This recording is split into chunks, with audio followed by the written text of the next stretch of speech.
thank you so much for having me. I'm so excited. But I first want to thank RIT and Dana and all of the committee that has made this possible. Did they not do an amazing job? Such a good day. And I also want to thank all of you, because just chatting with some of the women here today, I know that many of you had second-guessed whether or not you were going to come, right? Some of you had got to-dos last night. Some of you got some additional to-dos while you were sleeping. And I'm sure some of you even thought this morning, do I even have time for this? Now, you don't have to raise your hand, but I know you're out there because I've talked to a couple of you. So I want to give you a round of applause just for showing up. I mean, really. This does not happen that often, where you get the opportunity to sharpen your own saw and really come and start thinking about not only what is happening up here in the breakouts, but also what are you thinking? What things are coming to mind for you? Where are areas you need to focus that maybe you have put aside or pushed in the back? And so keeping a short list of things that sort of pop up while you're here, because oftentimes those are indicators of things that you might want to look at over the next 30, 60 days, and keeping those notes. And I've seen many people jot things down on their paper. So hopefully you'll prioritize and take one or two things away from you today when you leave after lunch that maybe you didn't think about doing when you first got here. So I really encourage you to participate in some of the assessments that we're going to do today. I actually started my own personal journey of interviewing successful people, most of which are women, over the last 5 years. And that really took me down a completely different trajectory than I had planned, and really launched some of the books and webinars and videos that I do. And we're going to go through a couple assessments here today, but I just wanted to back up just a little bit, because I did not always, aspire to be right here, right now, but a series of events have happened that sort of have pushed me along the way. And when I was little, when I was about 12, it sort of dawned on me I wanted to have a birthday party. And most kids at 12 have a birthday party. They have pizza and makeup and all that stuff. But when I asked my parents for a birthday party, they said, well, we'd love to have a birthday party for you, but we really just don't have the money to have a birthday party for you. And at 12 years old, I really didn't understand about money and how things worked, and I really didn't know what that meant, but I knew for sure that I was going to make some money. Because it didn't really feel so good of not having any money. And so, at 12 is when I really started my own journey of working. I started mowing lawns and raking leaves and doing anything I could do just around my neighborhood, which then evolved into working at the bakery at Tops, and then I worked in retail at the Gap for 6 years, and then I started waiting tables. And it was just an entire process of getting out and working and making some money. So when I arrived at college, they asked me what I wanted to do for a degree. And I knew I wanted to be in business, but I didn't really have real role models that really encouraged me, or we even did college visits or anything like that. And so I asked a couple of the folks when I first arrived, I said, well, what degree gets hired? And they're like, well, all of them. I'm like, no, okay, let me rephrase. What degree makes money when they get hired, in the degree? And, they're like, well, we have this computer thing over there that everybody seems to get hired, and they make, $25,000 or more. I'm like, I'll do it. I was like, that's all I need to hear, because I had waited so many tables and brought so much butter and salt and taken meals back. I was not waiting any more tables. I was like, I did it through college, but I was like, I am going to make money. I don't want to be in a situation where I have to worry about funds all the time. And so I'm going to pick my degree based on the opportunity. And little did I know in the early 90s that computers were going to take off like they have. But it really put me down this trajectory of pursuing a degree that was pretty much male-dominated, which I didn't mind too much, because it didn't seem to be that big of a deal when I was that young. It wasn't really a focal point. But as I got older, I became more aware of it. And I still worked 30, 40 hours while going to school. So it really kept me focused on studying, which was great because it sort of set up my work ethic early on. And I noticed early on that if you work often and you deliver results, people will recommend you. I'm like, well, this is a great concept. And so I was easily appointed for internships, and I received that first job right out of college, which was great. And I traveled around, and it was awesome. My 20s, I traveled all over the world installing LANs and WANs for various companies that were engaging in ERP systems and new wireless systems, which was awesome. And so I moved through my 20s pretty successfully. I was sort of checking the boxes of society of what I needed to do. And then as I moved into my 30s and started making more life decisions, You know those little things that you say yes to? You know those little teeny things like, yes, I will marry you. Yes, we can have some kids. Yes, we can buy a house. I didn't really realize it at the time, but all those little yeses added up to a ton of responsibility. Okay? And, I didn't really think about this because when you think about it as a girl, they tell you, okay, get your degree, get married, have kids, buy a house, get a car, do community service, be skinny, be happy. I was trying to do all these things. And the more I said yes and the more things I did, and I thought I was checking all the boxes that society was expecting of me, I was really exhausted. And what I had known to that point was if I keep working really hard, people will notice, and I can push through this. I can just keep pushing and pushing. Well, I was pushing myself right into a hole, and not one that anyone ever talked about, right? No one really talks about, so being up past midnight is fun when you're out with your friends, but if you do it continuously night after night because you have work responsibilities and home responsibilities, it's not that fun. It's not that fun.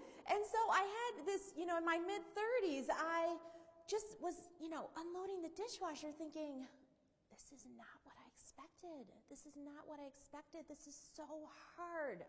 This is so hard. I could feel the tears, right, coming down my cheeks saying, did I miss the Cliff Notes?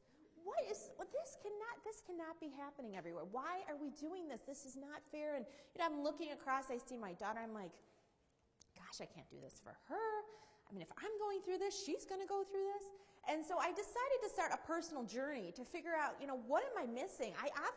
Nobody told me how to manage this all, and it wasn't that easy, and I wasn't even that good at it, because the more times I said yes, the more exhausted I became, and I really didn't even like myself, and honestly, looking back at the people I surrounded myself at that point, they didn't really like themselves either, and so we were all kind of negative Nancy's together.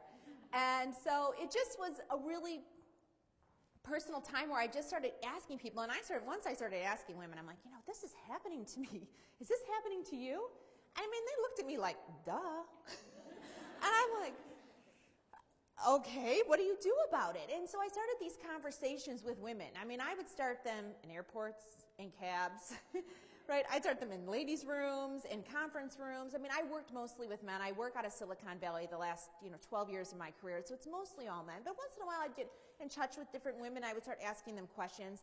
And then as I started asking women questions, it would just, it'd start off around the idea like, oh, it's fine. I'm like, really? Because I don't think it's fine. You can say it's fine, but I don't think it's fine.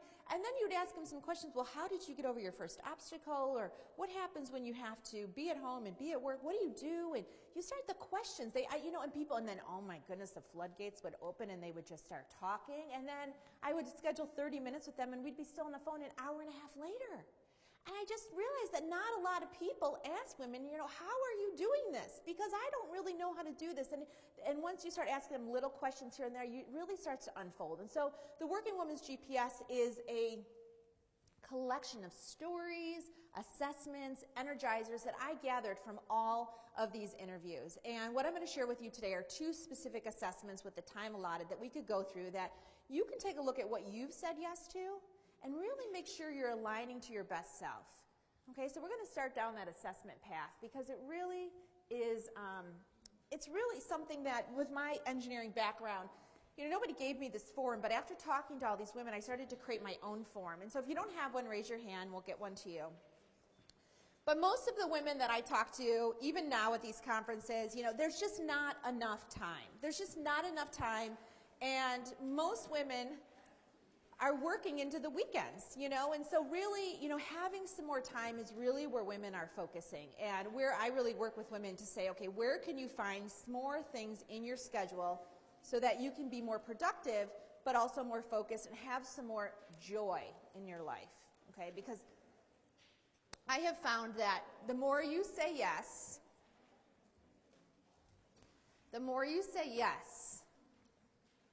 the less joy you have. Okay? I don't even use the word balance anymore because that word just drives me crazy.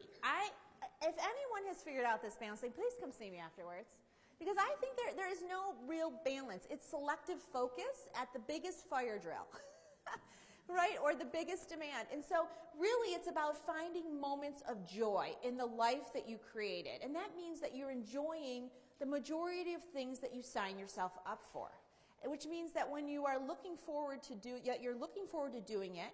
When you're doing it, you're enjoying it. When you walk away, you look forward to doing it again. And so you're not running, and this is what I was doing. I was literally running from thing to thing to thing in my life, and there was very little joy.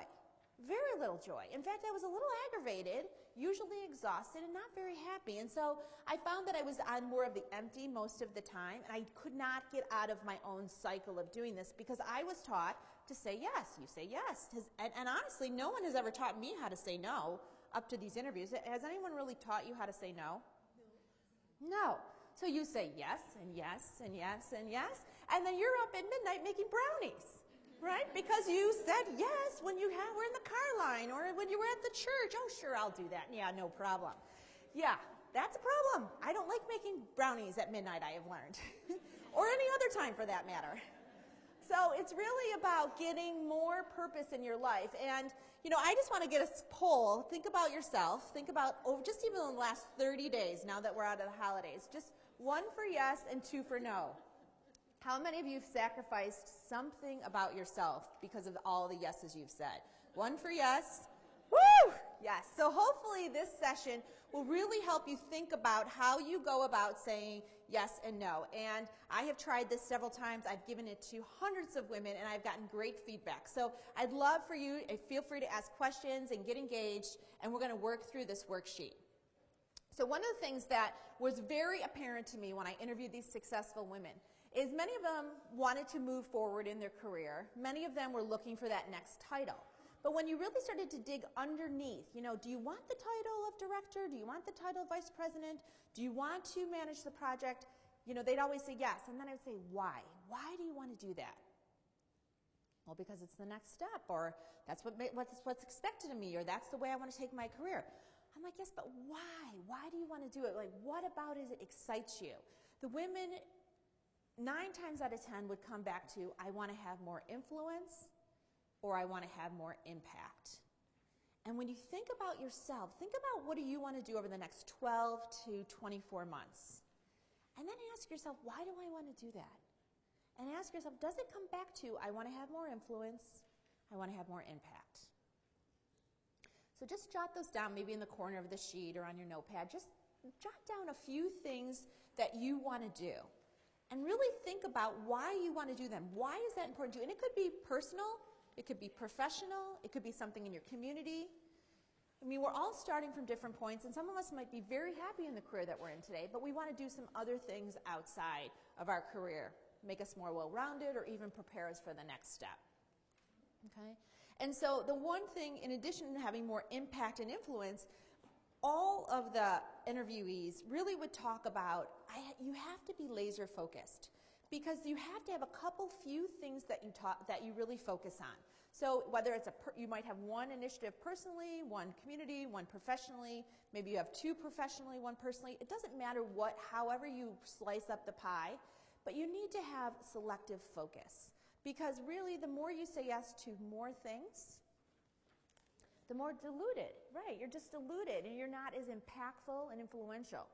So really thinking about what do you want to do over the next 12 to 18 months and then making sure that you have a pinpoint focus. And this is super helpful when you're trying to pick what goes on your list and what goes off your list. Because if you don't have laser focus on where you want to go next, it's very difficult to figure out, should I say yes to this or should I say no to this? Okay? Because, and the goal is not to get to full. I'm not going to get up here and lie to you like, oh, let's all get to full. Let's do it. I mean, come on. We're not going to get to full, but the idea is that we get off of empty, right? We get off of empty, and to get off of empty, you have to spend more time doing things for you. Meaning the happier you are, the more energy you create in your own life, the more your little ticker goes up, to half full. And we're not asking for miracles, but we're just asking to get more selective focus in the right areas so that you can be more impactful and influential and have more joy in your life. And so just moving that needle is really important. And as Christina said this morning, I mean, one of the things that she did is she took a bunch of surveys, right? She did a bunch of career assessment tools to really figure out where she would align best based on what comes naturally to her. And we're going to talk a little bit about that through our first assessment. So the first assessment you have, you want to start on the commitment side.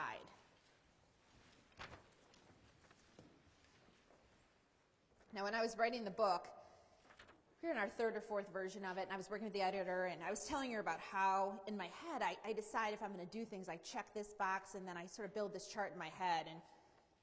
And Deb said, no, I have no idea what you're talking about.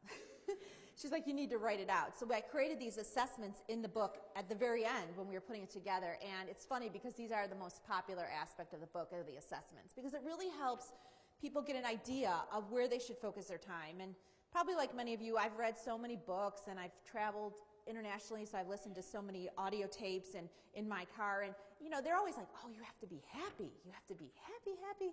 And you have to be living the now, and which is all great stuff, but I'm like, but how? Like, I want to know how to do that. Like, I get it, I'm bought into it, but I want to know how. And I really think these assessments help get you to that point. And so the first section of the assessment is commitments. And I can give you the link to download this if you want one to take forward. This is something I keep in my folder as I go to things, and it's great because it keeps me, every time I take on a new project or I start a new initiative, I write it in the commitment column. Because essentially the commitment column is what you have said yes to. So you know all those little yeses you say? Oh, sure, I'll do that. Oh, yeah, I can do that. Oh, yeah, I'd love to do that. Oh, sure, I can take that. All of that goes in this commitment column. What are all the things that you've said yes to? Here's the scary part. If I did a survey, most of you have committed to more than 168 hours a week, which sounds great and noble, but there are only 168 hours in a week. So, you know, when I first started this, I would make a short list because then I would group them in big categories like my work and my home. And then what I realized is that I had to spend more time breaking down what are the actual things I do in those big buckets to really get an idea of what I'm committing to in these buckets. And so, you know, you're not going to be able to write down everything you do, but just if you could just put a couple things down that you've committed to in the first column, just for just to go through the exercise so that as you're moving forward and after you leave today, you can think about how you say yes, what you say yes to, and what it aligns to. So just putting some big buckets of just your commitments down there. And like I said, the more detailed you are of where you spend your time, the more effective this can be for you.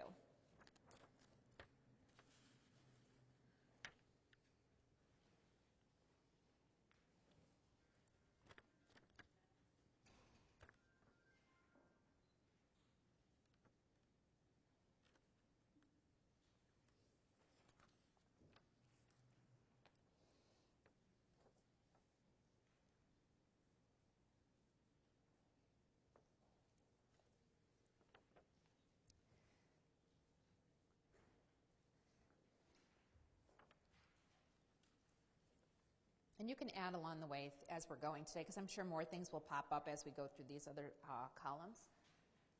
So the next section or the next column is the requester. And this is really important because even though many times the requester is you, there's some people in your life that ask a lot of you. And really getting an idea of where the requests are coming for. Who's really sucking up your 168 hours a week? So just write it down. Is it your boss? Is it your significant other? Is it your children? Is it you? Is it your mother? You know, who really is asking you of these things? And I added this in later because this person, you know, the relationship you have with this person is important. And oftentimes, you know, you are doing some of these things to get to that next step. So even if you don't love it, the requester is maybe your boss, and it aligns to where you're going next. So just understanding who is asking this of you.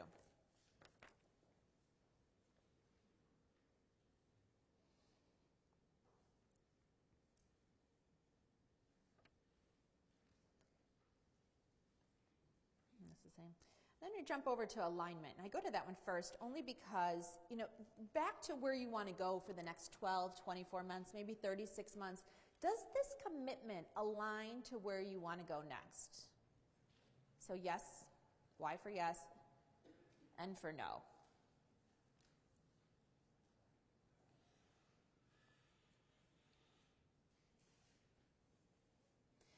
is where it gets pretty interesting, because what I find is that when we do these exercises in large groups, you have a ton of commitments on your list, and sometimes from the right people. But sometimes it doesn't align to anything that's of importance to you. And so many people are saying yes because they feel guilty or they feel obligated, and they're doing the task at hand, but it's sucking up those hours, and it's really not aligning to anything you want to do next.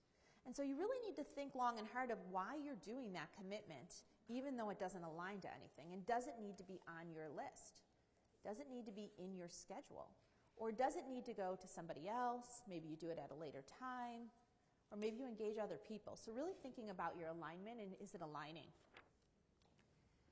And then the energy. You know, when I wrote the book, it was much more business focused, the initial, and what I realized is that energies came into this so much more strongly than I ever expected.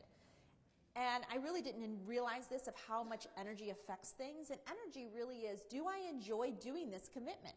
Do I look forward to it? Do I look forward to doing it again? And so, you know, you can put a plus by it, a minus, or you're unsure. You need to inquire further.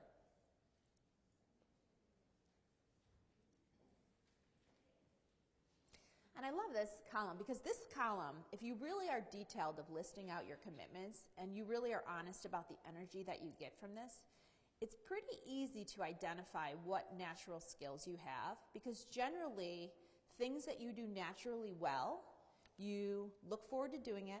When you're doing it, you enjoy it, and when you walk away, you want to do it again. It's very interesting. And what I have learned from doing these studies with so many women is that the more they can get a plus in that column, the more pluses they can get in this column, the more joyful they are in their life, because they are creating a schedule of things to do that they actually enjoy.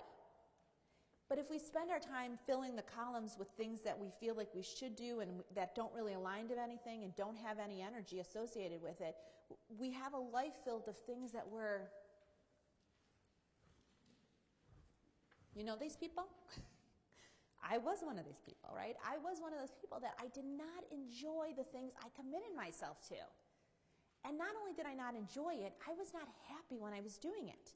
And everybody knew it, right? And when people knew I didn't like what I was doing, guess the type of people I attracted.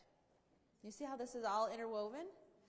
So once I started interviewing these women and sort of realizing this was all connected, I had some serious work to do. I really had to look at, okay, what am I saying yes to? Why am I saying yes to these things?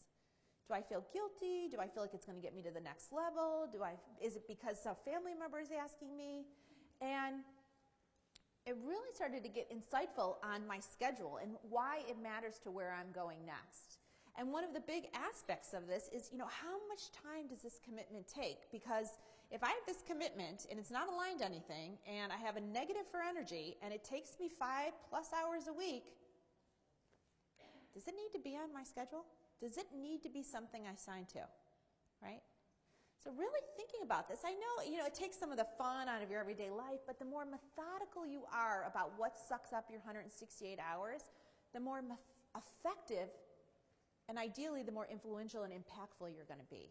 And so when you really take the time and, now you at least are getting an idea of how to think about this. So maybe Saturday morning, another flight, a time where you can really sit down, or even carrying it with you and just jotting down the commitments every time you start a new project or a new initiative, or you're going back to something you've already committed to, putting it under the commitments and then going through the exercise to see.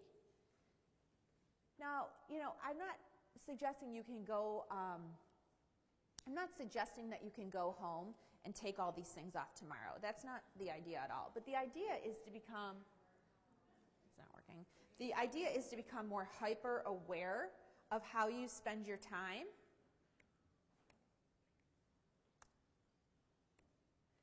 So that you can be more cognizant of what you put on your schedule.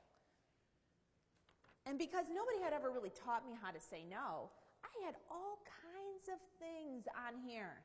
All kinds of things. And so, the tears at the dishwasher were because I got myself in so many situations I really didn't want to be in and that I didn't really enjoy. And I had to spend about 2 years digging myself out of situations that I had said yes to so flippantly, like, oh, sure, I'll do that. And then it's, unlimited amount of time I've had to do this. and it was just continuing to drag me down. So this is just one of the charts. I have tons of them I've created over the years, but it's just a couple things I want to point out is you can group things in different ways, and we were talking last night, we had a great dinner with the committee, we were just talking about things to do, and what's on your list, what things does your spouse do, what things maybe you have girlfriends do, and it's interesting because a lot of things that I felt like I should do, like PTA for instance, right? There's a lot of moms part of the school, okay? But for some reason, they see me come and they go, oh, do you want to be on PTA? I think you would be great. You would be awesome at that. I'm like, okay, that's small, okay. Oh my goodness, it took me down a road that I didn't even think I could recover from. I would get stuck in these meetings that were supposed to be half an hour to 45 minutes. They would be an hour and a half. The first half an hour is fidgety, then 45 minutes I was like, after an hour I was angry, okay? So not only was it influencing my brand and like my disposition, but I just didn't really enjoy it. I didn't enjoy it at all. In fact, I dreaded going there. And I thought for a lot of people, that was their night out, or they enjoyed it. I already had 25 other meetings to go to that day. I did not need another meeting to go to, and not one that I dreaded so much. And so this was on my list for a while, and I didn't realize how much I dreaded it. And so it took me a long time to figure out to take that off my list. And I have to say, when I took it off my list, they practically gave me a gift to get the heck out of there. I was such a bad energy there, and I didn't even recognize it because I didn't want to be there. So thinking about what is on your list that you do, right? What's on the list that you do that you don't really want to be there? You're probably not as effective as you could be. And, if you were like me, they would give you a goodbye gift just to get the heck out of there, right? So I wasn't adding any value. I wasn't adding the level of value I like to add because I felt so guilty that I should be doing it, and then I put myself in a situation that really brought out my worst self. I mean, I was beyond negative Nancy. I was like a practicing polluter. I was not a great thing. And so really thinking about what's on your list, and some of the things we talked about last night, I am not a gift getter. Like, going to Target, it's about 25 minutes from my house, and we have birthday parties out the wazoo. I mean, I'm starting a gift closet, but that takes a lot of work too. But I would say I try to find, if my sister-in-law is going, or one of the girls at the school, if they're going, if I know there's some women that get out to Target a lot more than I do, sometimes I have them get the gift, I go in on them or ask them to get the gift. And because I have a job, some of these women are home all the time and they don't have the luxury of having some extra funds. I actually give them $30 to go get the gift, and then they can get a pedicure or a manicure. And so I have found people in my network that I can either barter with. I set up computer networks, so sometimes I'll go and set up their wireless network and they'll cook a meal. Or one of the girls in my neighborhood, she babysits once in a while for me. Well, one day she did, I asked her to do a load of clothes, and she's like, oh, I love to do laundry. I'm like, what? Like, come over here, what'd you say? And so now my babysitter, I'll get the laundry going, so I'll do 1 or 2 loads to get it going, and then she'll come over for 2 hours and we can knock out 4 loads of laundry for $16, just thinking of ways that you can integrate people that you know in your network, find things they love to do, and see how you can exchange and barter. There's a lot of people that are in my neighborhood that, don't love to work like I do. But they do love to cook, and they like to do flowers. My other neighbor, we bartered. Again, I set up a wireless network in their house with some security, and she did some potted flowers for me. I got all the stuff, and then she put them together. Again, something I'm not good at. I'm not a green thumb. But I know this about myself, and I've learned that I should align myself to things that I enjoy. And the things I don't enjoy, I should try to barter or outsource any chance I get. And I really, really have been adamant about what goes into my 168 hours each week. And if I don't really enjoy it, and if it doesn't going to get me to the next step, guess what the answer is? No! Right? Can you say it? No! No! But I don't say it so boldly. I really don't say it so boldly. Usually what I say is, well, let me get a little bit more information. What are you trying to accomplish? And in fact, there's many things you can ask yourself going into the discussion. I'll go through a couple things. But, there's a couple things I love to do. I love to mentor women entrepreneurs. I do love it. There's a group in town called Bad Girl Ventures, which is a really phenomenal organization. And the director called me and said, oh, you know what, I heard you'd love to mentor women entrepreneurs.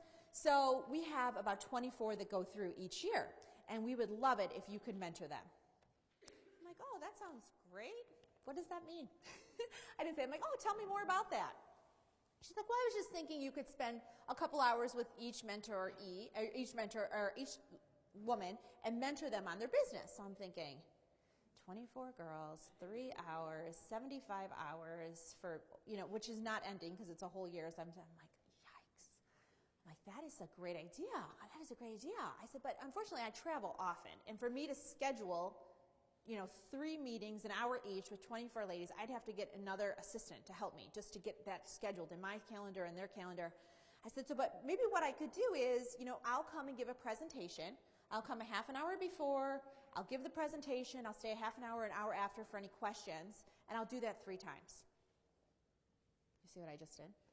I just took a 75-hour ask and moved it into 6 hours. Right? I love to present, so it aligns to something I like to do. I enjoy doing it. I get a lot of energy from it. I get to mentor women, but I'm not doing it for 75 hours, right? I'm doing it for 6. And 6 hours, over 3 sessions that I can schedule myself. We can pick dates that work for me. So I feel like I'm giving and taking in my schedule rather than just coming outright and saying no, okay? Another thing for a fundraiser we were just doing in our community, they wanted me to participate on the committee. I was very aligned to the goals. I really loved it. But I have learned through my PTA experiences that I am not very good at sitting in the evenings with a bunch of women talking about whatever the goal is at hand. It's just that's not where I really excel.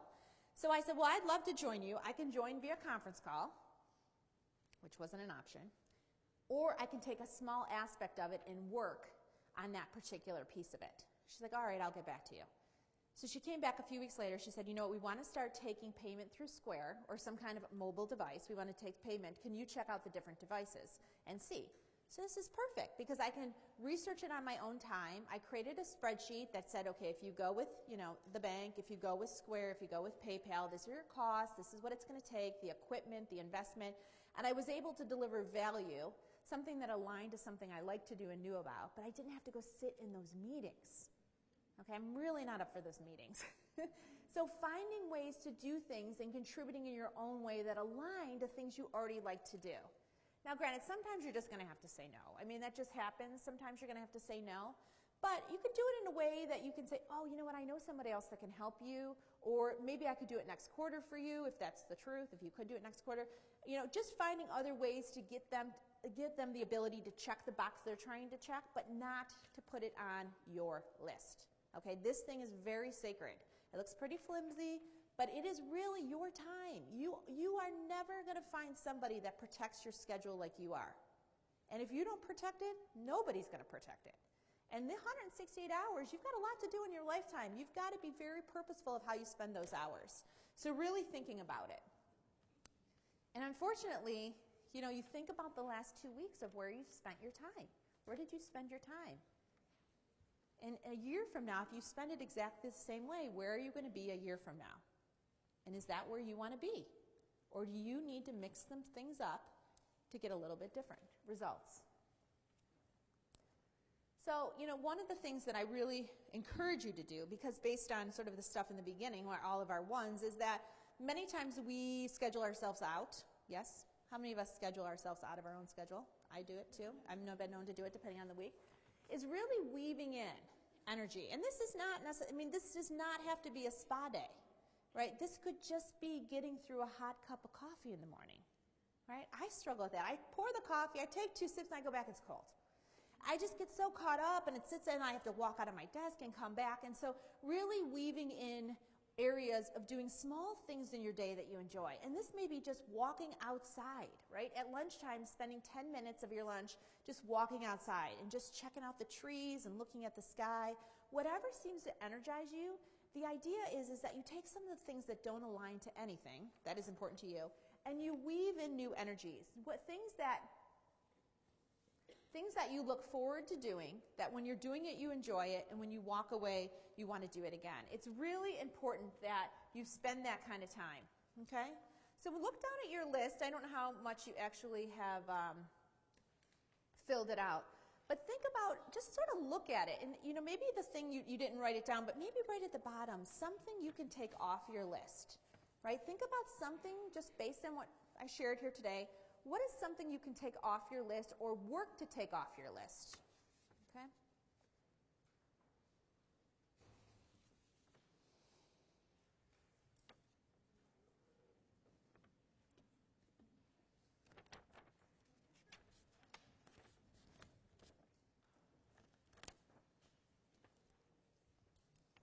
It's interesting because a woman probably like 3 months ago, she had a financial background. Her brother had an apartment complex, and he had asked her to do the books, and she had to have them done the last Sunday of the month, okay?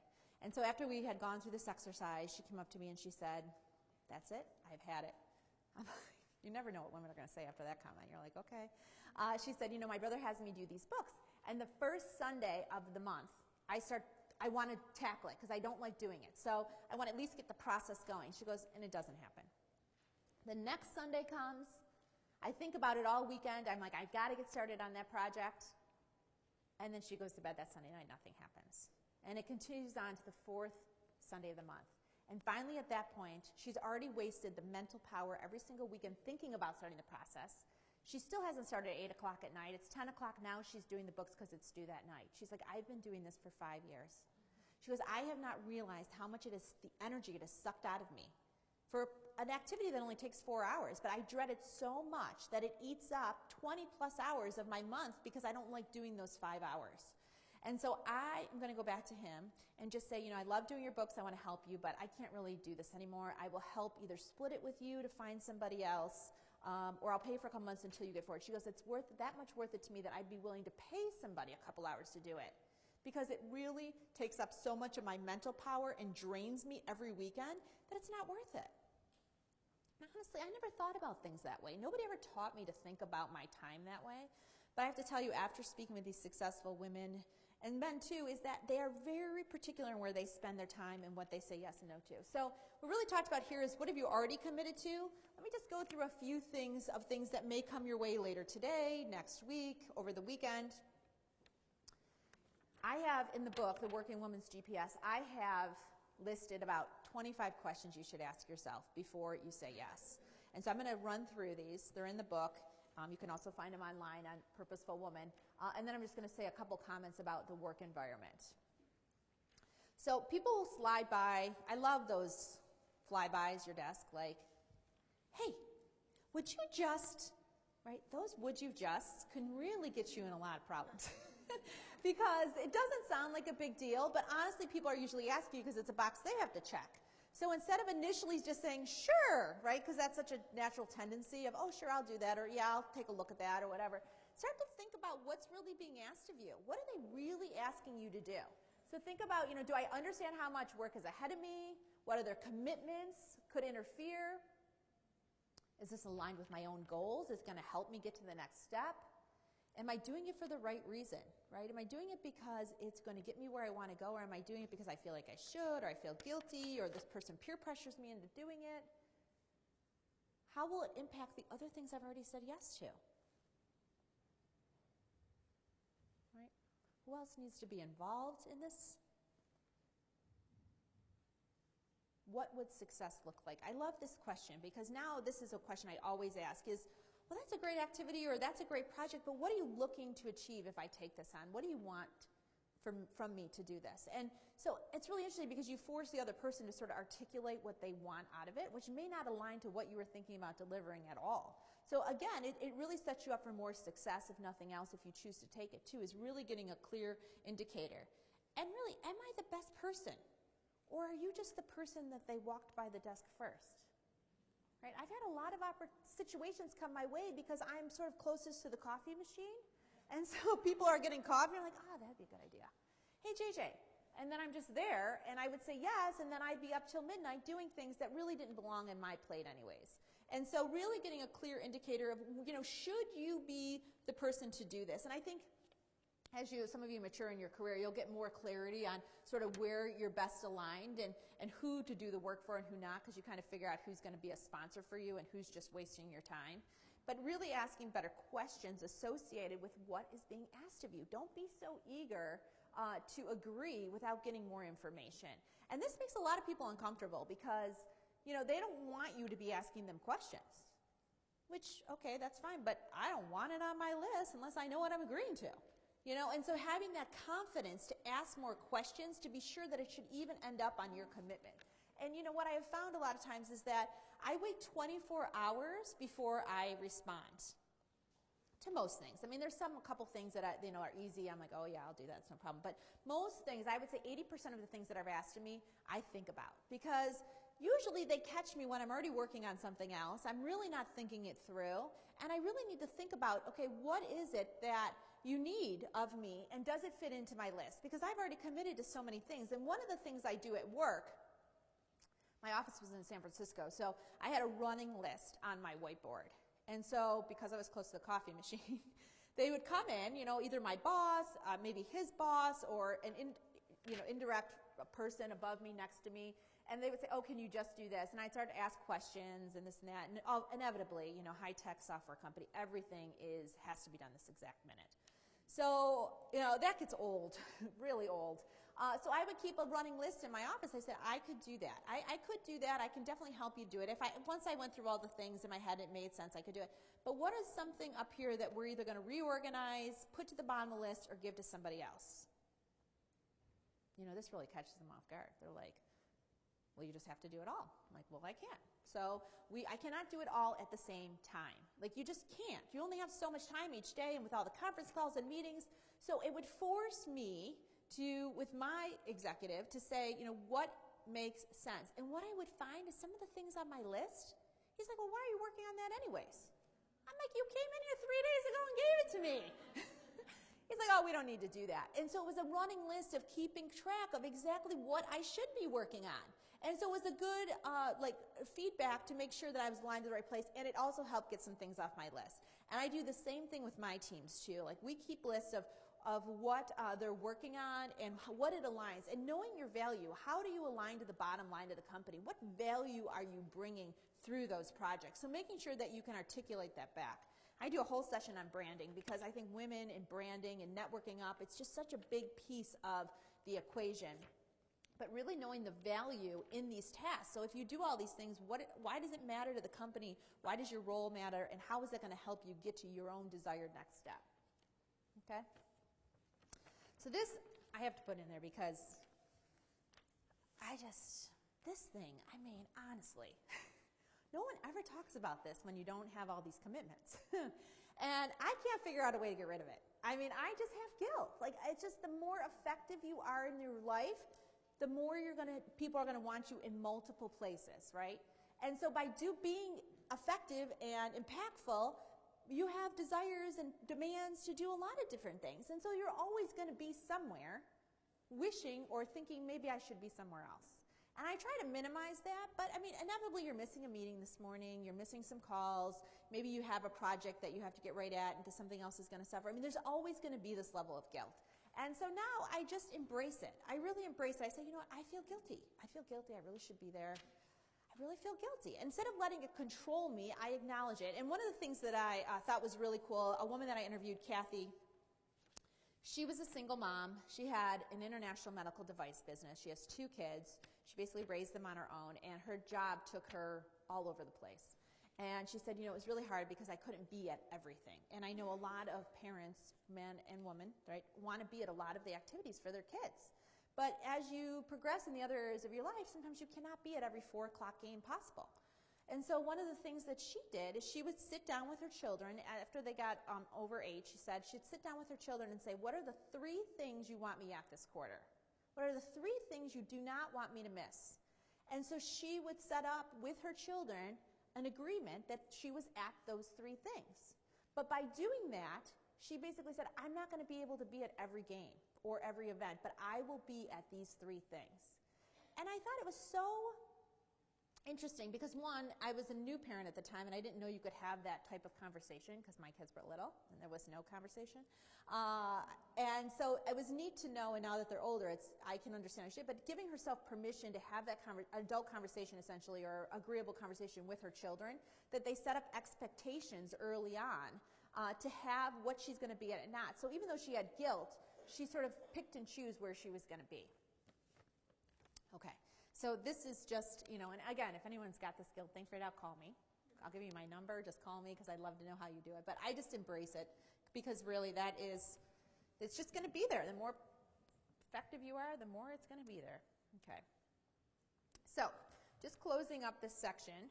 I wanted to just get a show of hands, thinking about your commitments, think about what we talked about. How many of you can offload or outsource one of the things on your list by 2014? One for yes? Yeah. This is awesome. This is awesome. And of course, I brought a little bit of tchotchkes because I always love gifts. If a couple people just share like what they're going to take off their list if they're comfortable, I will give you a charm. Yes, I'll give you guys a pass. Yes. I think I do around the laundry. My kids are old enough to do it themselves, and then they end up taking it on, and it ends up it's a huge monstrosity in the house. And so I think I just need to do a better job getting them to follow through. That is great. So she's going to take off the laundry and have her kids help more with the laundry. I started that too in my house. My kids are only 6 and 7, and I pile it up. I like dump it out, and then I have Hershey's Kisses, and I'm like, the first person done gets the first Hershey Kiss.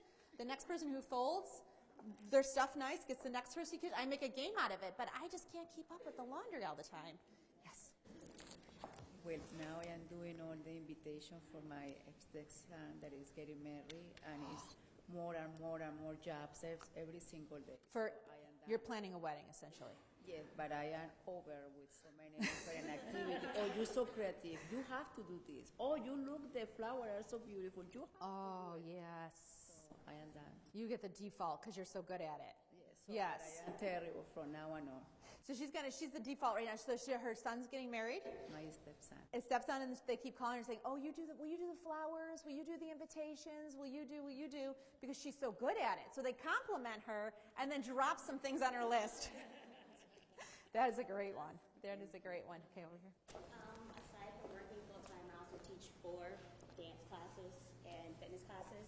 And I went to my boss and said that I'm done because I need to develop a more professional development. So I found the mother teachers, and after this May, I will no longer be teaching that. Oh, that's so great. So you're already working on it. So she's teaching dance classes, and because she wants to do more in her career over the next 12 to 4 months, she's decided to give up some of the dance. So you have to see how that works with the energy, like how much energy you get from teaching, and what are you going to put in that place so you can energize us, so you can create the same type of energy. I want to focus more on professional development on myself. Good for you, professional development. I don't know if you know of this website. It's I don't know if I'm going to pronounce it, but Coursera. Coursera, are you familiar with that? C-O-U-R-S. Coursera, yes. And so they have quite a few classes you can take for free. And I know they have one on leadership and emotional intelligence coming up on starting May 7th, something like that. It's a free course, and they do videos, and so it's a great way to just take a class at night, and you can do it in your own time. So anyone in the back of the room, I don't want to miss the back of the room. Yes, way over in the back. I had offered to volunteer to help with a fundraiser for a not-for-profit, and as soon as I said it, I realized it was sucking my energy out. It was asking me to do something I absolutely hate, which is manning the food table. Yes. So as a result of today, I've decided I'm going to contact them and say, if you'd like me to take pictures at the event, I will do that, and I'll try to find somebody else. Yeah, that's awesome. So she works for a nonprofit. They've assigned her to something she doesn't like, so she dreads it. So she's going to contact them and see maybe she can take on another role that will benefit them and try to help them to find, that's great. Thank you. That is awesome. So you see how it works? It's just a trade-off. But again, giving yourself permission to realign to things that make sense for you. And so it doesn't have to be so harsh, but you do have to take control of your own schedule, because if you do not, nobody else will.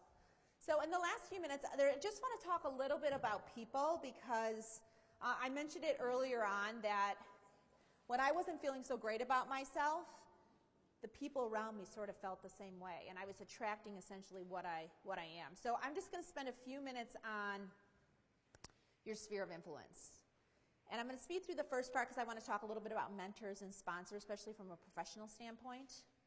So, like I said earlier, when I was writing the book, I wasn't thinking much about energies when I first started, but when I finished, I realized that most of the book talks a lot about energies and the exchange of energies and the relationships you establish and the things you assign yourself to.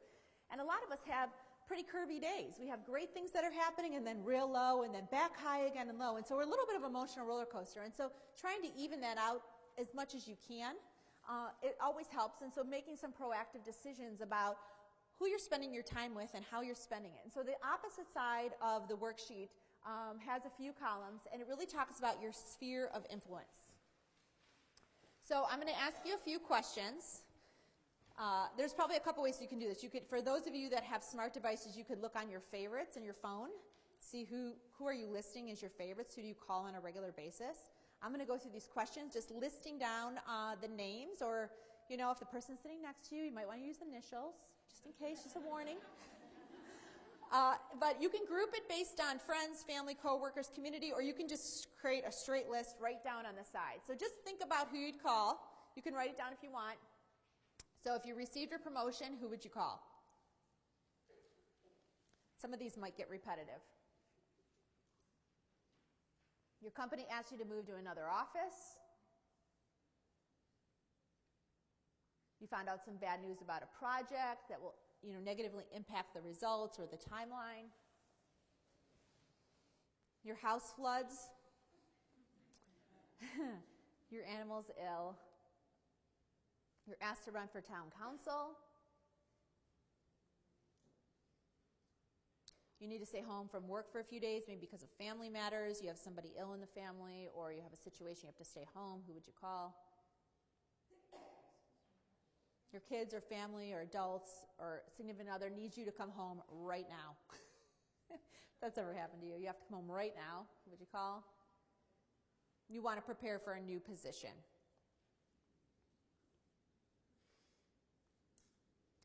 Now the reality is that this is your circle of influence, meaning these are the people that you would call. And the list could go on and on. You might add a few other people maybe that I didn't capture in these questions. But the idea is this is your support system. These are the people that really help you not only man the day that you have today, but where you're going next. And what I find with a lot of women is that there are relationships that they have carried for a long time, right? And the relationships have maybe not evolved at the same level that you have, or it has taken, or you've gone in one direction and they've gone another. And so when you look at your sheet, think about the energy you get from that person. Does this person support you? So under the energy column, think of the person, the next one, be like, is this person supportive? Do they add constructive feedback? And will they help you where you want to go next? So whatever your 12 to 24-month indicator is that you've laid out for you in the beginning, will these people help you get there? If that is yes to all those, you put a plus by their name. If it's the opposite of that, right, they're negative, they pull you down, you put a minus. And if you're not sure, you put a slash. So just running down the list of names and just sort of getting a quick indicator. It's someone I get good energy from or bad energy from, or you're not sure, or it varies. It varies. And this is interesting because, when you're sort of in a state where you're drained and exhausted, your conversation isn't always as joyful as you want it to be, or as positive or excited as you are. And so a lot of times, you might not be creating the most advantageous conversation because you're exhausted and you're drained and you feel sorry for yourself. And so there's relationships that can definitely turn around. And then the next column is, will this person support me if I choose to do something different? So those relationships that sort of like you just the way you are, right? That person gets a minus on that column. And so will that person support me? Plus, obviously, for yes, and negative, minus for no. And the idea is that what I have found, not only in my own life, but a lot of women that I work with, is that we carry relationships with us sometimes way too long. And we give some people way too much of our own time, and their relationships that aren't really fostering positive growth. And so this part of the exercise is really just to think about, who am I surrounding myself with? Are they the best people to be really surrounding myself with? Are they going to help me to get where I want to go? And some of that might sound a little selfish. So, I have a list of people and different things that I've had to alter. And I've learned as I have started to advance myself, some of these people have fallen off naturally, and some of the people, I just don't have on my favorites as much anymore. But the idea is that you cannot change people, right? You just can't, but you can change how much time you spend with them. And this has been a lesson for me because I carried some relationships, some of them from 3rd grade, that I really do care about the person. I just can't be calling them on a regular basis because sometimes I get so excited about things happening and I'm like, oh my gosh, I'm so excited. Oh my gosh, you're not going to believe this. And they're like, you're not. Then you hear this silence and they go, my cat died this morning. Or it's, I don't like my job at all. I hate my job. I don't want to be on this job. Or I don't like my husband or my kids. And then it just, whatever the comment is, it's like you just go, right? So your energy's real high and then it just dives right down. And that's okay once in a while. And I even have a pact with some of my girlfriends. I'm like, we're going to just knock this negative stuff out for 10 minutes. I'm going to tell you all this crappy things that happened to me all week. You're going to tell me. We're going to put it in a box and then we're going to get on to some good stuff. I mean, so you're going to have relationships where you have good stuff. But there are relationships, and many women have them, that their relationships are just, I mean, it is done.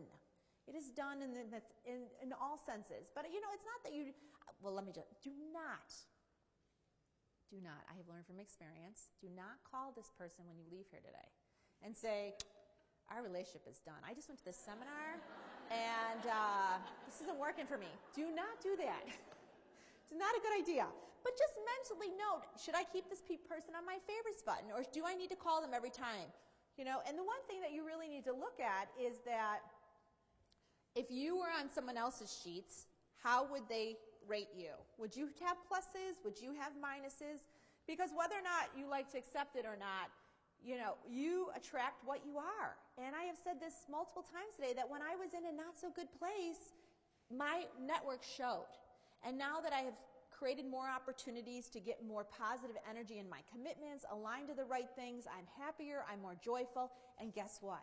The people around me are happier and more joyful because I attract what I am. And I just want to spend a few minutes, and I have a lot of information on the YouTube channel, DiGeronimo or Purposeful Woman, about mentors and sponsors. As we talked about a little bit this morning, these people are critical in your career. And when you think about surrounding yourself around people, especially if your 12 to 24-month desired trajectory is to get promoted or do something different, you need to find people in your network that are going to help sponsor you and get you there. And there's so many ways to do it. And I'll even post. I have an article coming out in Smart Business on this, so I'll send it to you. You can send it out. But about mentors and sponsors, I really talk about it as an advisory board of people. And there's just so much to be said for aligning to people that are going to help get you where you want to go. And it's very much a reciprocal relationship. But if you keep networking at the same level that you are, which Betty mentioned a little bit in the breakout session, a lot of women network like this, a lot of men network like this. You got to find something in between, right? Because people pull people up. And many times the jobs that people that are opening up, they discuss a short list beforehand of the people that are going to get promoted. You need some people in that meeting that are going to know that you're interested in getting promoted so that when someone says, can you throw some names into the hat, you'll have some sponsors in that meeting that can put your name in. And there's a whole strategy around mentors and sponsors, but the idea is that you need to have a diverse team of people, men and women, that are clear on what you're looking to do next. And to do that effectively, you have to be very clear on what you want to do. And the one thing I always say, I'm not a coach, but I've used a lot of coaches, that if you're not sure what you want to do, don't use your mentoring time to work with someone and say, I'm just not sure what to do. What do you think I should do? People don't have time for that. But coaches do. And so you really hiring some help to get crystal clear on what you want to do next, so that when you do have the opportunity to sit down with people above you or around you in your environment that can act as sponsors, that you go to them with a clear goal of what you're trying to do so that they can help you. Okay? And I really think this is one thing for professional women that they have to spend more time on, is building a network of people around them professionally to help them advance to the next step. And a lot of times it could be your manager, but oftentimes it's a group of people, because sometimes the opportunity is not straight up. You have to go diagonal and in, and those require other people in your network to help you do that, and building that out. And that's why social media is so important in LinkedIn, because you can develop some really key relationships that would be difficult to access without those tools. So that's a whole other hour I will not go into right now. But just let you know, there's plenty of information on my site and YouTube channel, and if you can always call us and ask to help. So we've covered a lot of information today. None of this, all the things we talked about all day from this morning with the panel, which was so awesome, is really thinking, taking a few things away from today, just a few things that you're maybe going to do a little bit differently than when you arrived. And so I just want to see if there's, just ask a few of you, I have a couple more charms, to just share what you're going to take with you. What is something you're going to do differently after you leave today that maybe you didn't think of when you were driving over here? Okay? So just a couple people. I'll come down. Yes. If your list is so full, just try to take off something from your list, to achieve your goals more and then to take some more time to spend for yourself. Right. So if your list is so long, just start by just trying a few things you can take off your list so that you have a little bit more time for yourself so you can sharpen the saw. Yes. I'll go way in the back. Yes, in the green coat. Oh, I'm sorry. What color is it? Did you tell me what color? Oh, I thought you said no, it's a different color.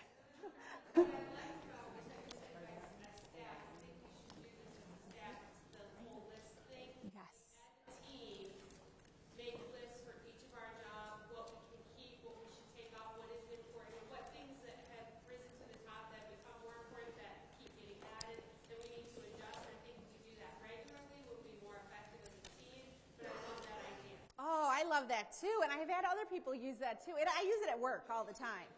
And I use it to set goals with my teams and my executives, and it really helps everyone get on the same page in a really easy way. So, yay! Excited about that. There you go. Thank you. Since I'm in the back, anyone else in the back? Yes. I think it would be easier to say no if you offer up an alternative. Yes, so it's easier to say no if you offer up an alternative, okay? And maybe just readjusting the ask. Breaking it up into smaller subsets, like, oh, I could do this, and maybe somebody could do that, and maybe just taking a fraction of it.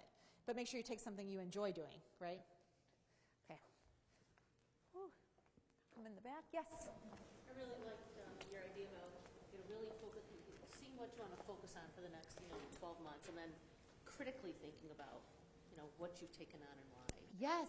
That's just a great. It seems makes so much sense, but it just really helped me. Oh, great. So she said just critically focusing on a few things you want to focus on over the next 12 months. So just having that so that you're focusing on the right things. Because I don't know about you, 3 years out, 5 years out, that's a long time. I might not even be here. I'm going to live with the more I say yes, the less joy I get. The answer is no. Did everyone hear that in the back? Yeah? Oh, I'll get your thing. That is so great. Well, I want to just thank all of you. I'll take some questions if you have it. There's some books here. There's more charms if you're interested. But I just want to thank all of you for inviting me and being with me, because I know all of you could be somewhere else right now. So thank you so much.